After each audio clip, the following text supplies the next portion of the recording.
सवाल ये है सर, इन दो एमएलए में से किसको आप ज्यादा पसंद करते मैं अरुण राजू जी हैं? अर्जुन राजू। अर्जुन क्या वजह? वजह ये कि जीतने के बाद सरपंच भी नहीं पूछता है। इसकी शख्सियत को मुबारक देता हूँ। इसने कहा जो भी कोई आएगा मेरे पास सिफारिश के बगैर, मंजिलियारी के बगैर, कराकुली के बगैर, मेरा दरवाजा खुला है। लेकिन आपका जो एमएलए है वो सजाद शाहीन है, जो हाजी सजाद शाहीन, वो गलती, वो देखिए पब्लिक में जा रहे हैं, वो भी अच्छी बात पब्लिक में जाने से कुछ नहीं है।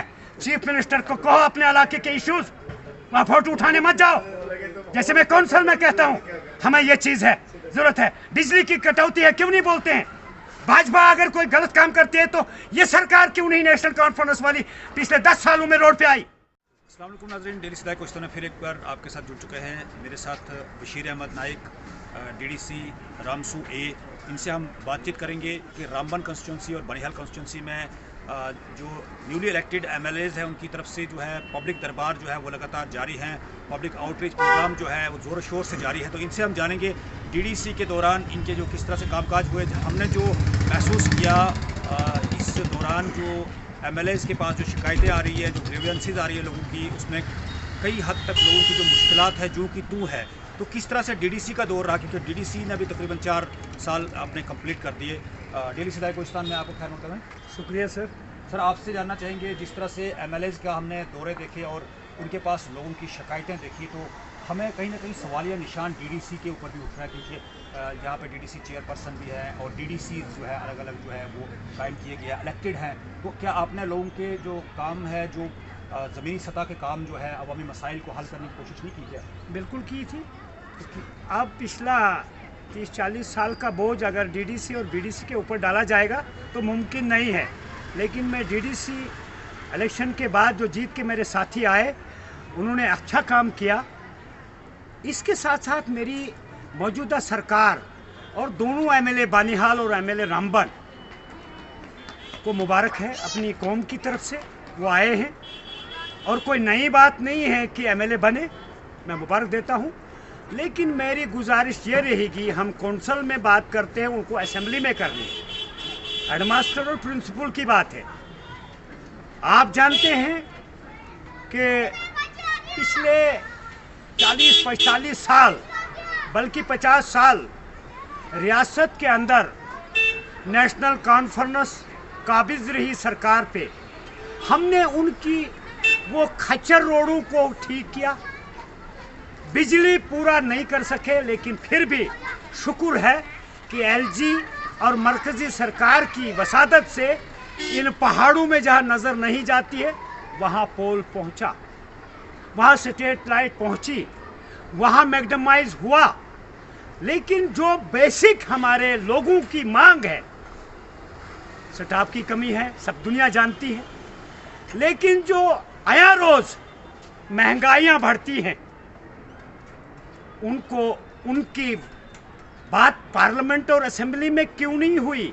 कैबिनेट किस चीज़ की है? गाय का घास सस्ता करना था।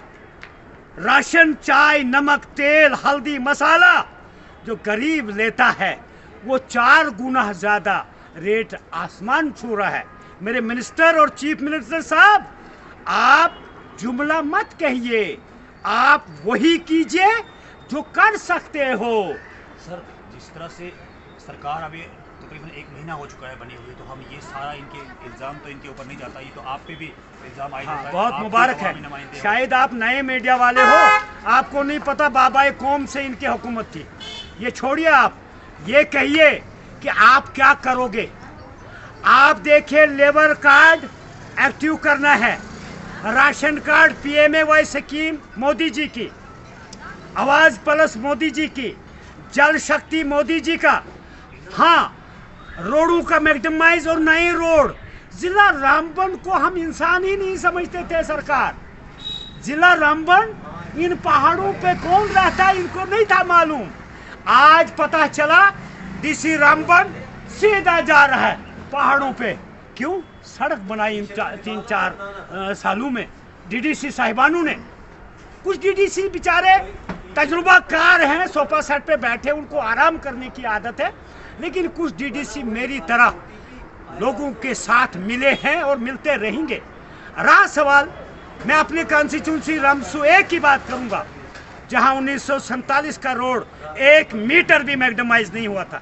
मैं किसको मुबारक दूंगा? फारूक अब्दुल्ला को, उमर अब्दुल्ला को, सागर को, राठर को? नहीं, एलजी मनोज सिन्हा को और चीफ सेक्रेटरी को और चीफ इंजीनियर पीडब्ल्यूडी को मुबारक दूंगा और पीएम जेएसवाई को, जिन्होंने बेशक कमी है थोड़ा इसमें चौड़ाई में, लेकिन मैग्डमाइज तो हुआ है ना सर। श्रृंगार रोड बना, दुपट्टा टू दाड़ी रोड बना, गुगुनी टू ढाकरी निगम रोड बना, ताजमहल से ऊपर रोड बना, लिवरा मामना का कर रखा।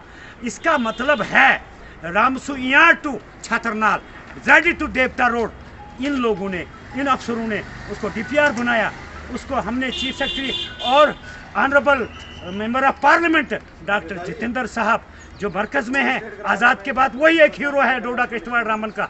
बीजेपी कांग्रेस क्या है भाई? बीजेपी कांग्रेस है नेशनल पीडीपी, ये इलेक्शन के दिनों है। अब तो हमारा सबका हीरो है वो, आज़ाद के बाद आज़ाद हीरो, वो हीरो। मैं क्या करूं? अब जो नई सरकार बनी है इससे क्या उम्मीद है आपके इलाके हमारी तो अभी इस तरह से जो पाइपलाइन में जो प्रोजेक्ट थे उनके ऊपर किस तरह से आपकी नजर? देखो तो पाइपलाइन का भी मैं नेशनल कॉन्फ्रेंस को अभी मुबारक, इनको 6 महीने लगेंगे डीपीआर बनाने में, 6 महीने सेंक्शन में, 1 साल तक ये पुराने काम नहीं गिन सकते। लेकिन कुछ इल्जाम भी आए हुए कि इसमें जो है जो टेंडरिंग प्रोसेस को बंद किया था। हाँ बिल्कुल, कहा था कि ये इसलिए करप्शन जो है इसमें हुई है। और अरे यार करप्शन क्या, जम्मू कश्मीर हुक्मरानों ने ही करप्शन सिखाया मोदी लट्टे को। मोदी लट्टा है, अमित शाह थोड़ा तेज है, लेकिन इन्होंने ही सिखाया पोटू कैसे लगाना है, सड़क में मैडम कितना करना है, स्कूल में मास्टर क्यों दोगे, हाँ अस्पताल में डॉक्टर क्यों दोगे।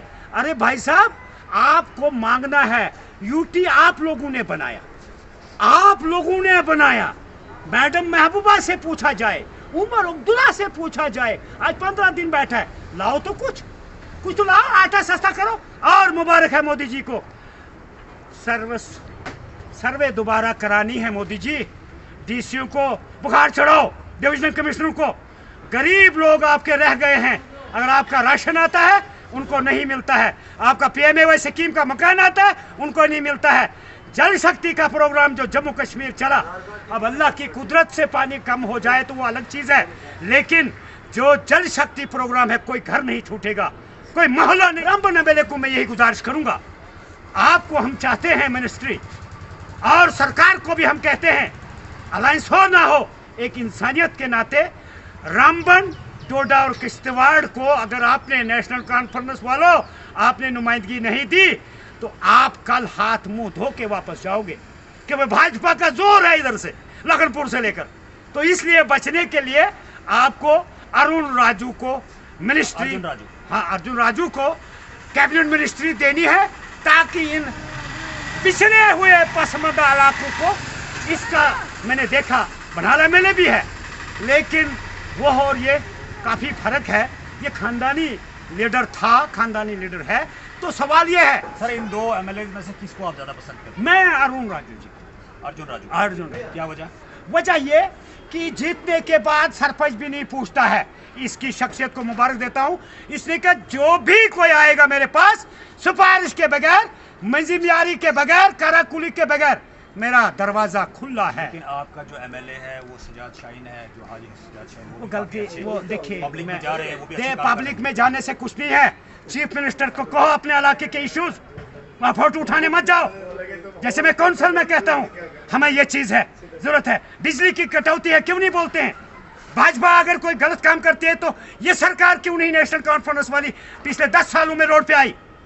क्यों नहीं आपने बात की ऊपर? क्यों आपको जेल से भेजते? हाँ, आपकी करोड़ों की, अरबों की प्रॉपर्टी निशाने पर थी, इसलिए उनको आपका इलेक्टेड डीडीसी चेयरपर्सन है, क्या उन्होंने काम नहीं किया? उसकी बात मत करिए, मुझे उससे कहिए, वो बात उसी से कीजिए।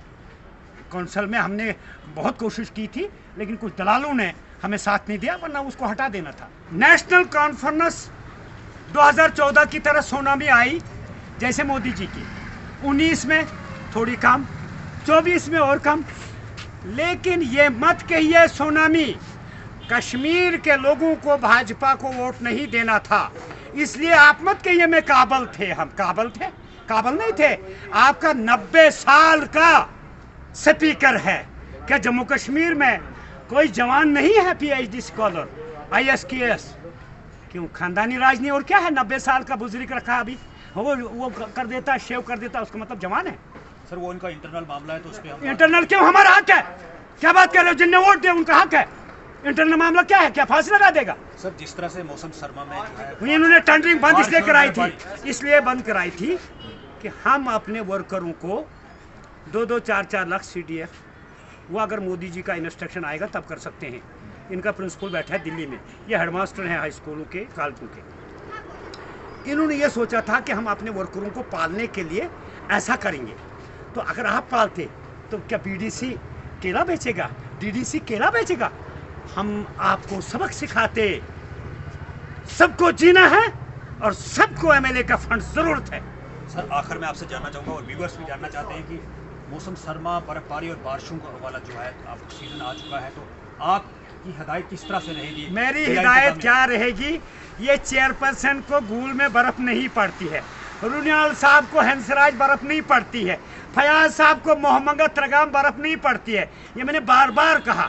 यूनियन मिनिस्टर आए कि हमें जून के एंडिंग में टेंडरिंग करा लिया करो रामबन अगर 30% बर्फ नहीं पड़ती है, 70% पड़ती है, बल्कि 80%।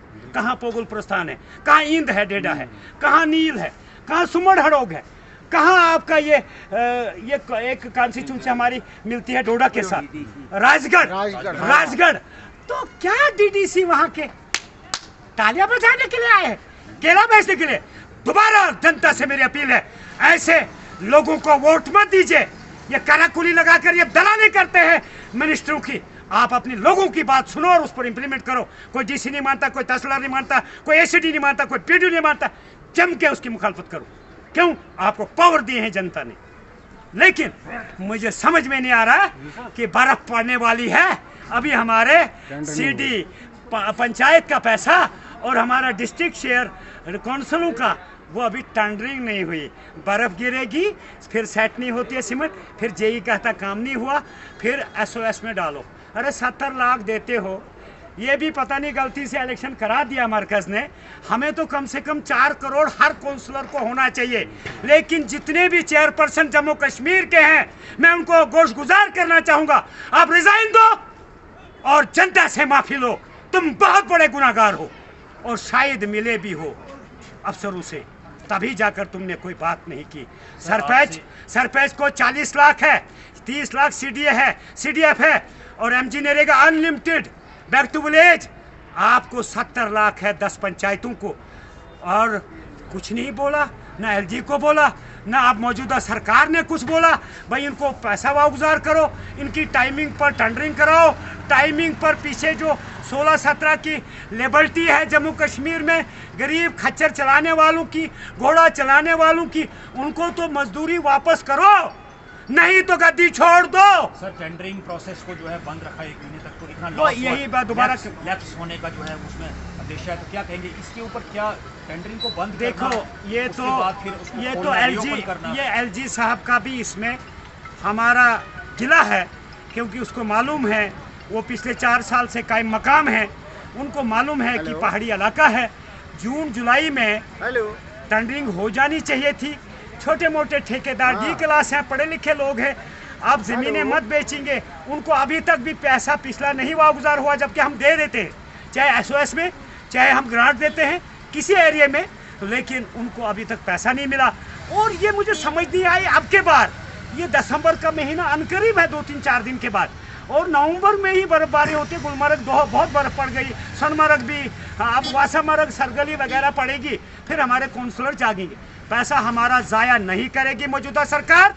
हम कोर्ट में ले जाएंगे आपको, जो भी फंसेगा हम कोर्ट में। मैं जब बशीर अहमद नाइक कहते हैं, मैं 20 साल दिल्ली में रहा हूँ और मेरे हाई कोर्ट, सुप्रीम कोर्ट के तमाम वकील भी और जज भी जानते हैं, क्योंकि ये मेरी माँ का, भाई का, बुजुर्ग का पैसा है। इसको जाया करने की कोशिश मत कीजिए।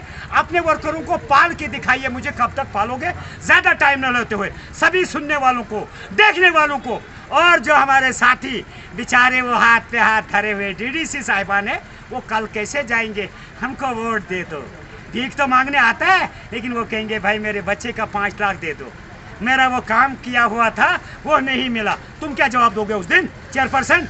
बहुत बहुत शुक्रिया, बहुत बहुत शुक्रिया। ये थे हमारे साथ DDC रामसू A बशीर नाइक जी, जो बब्बर शेर के नाम से जाने जाते हैं और बेबाकी से अपनी जो है आवाज़ रखते हैं और गरीब पसमानदा लोगों की आवाज़ उठाने के लिए जो है झिझकते नहीं हैं और बराबर आज भी इन्होंने अपनी बात बराबर रखी।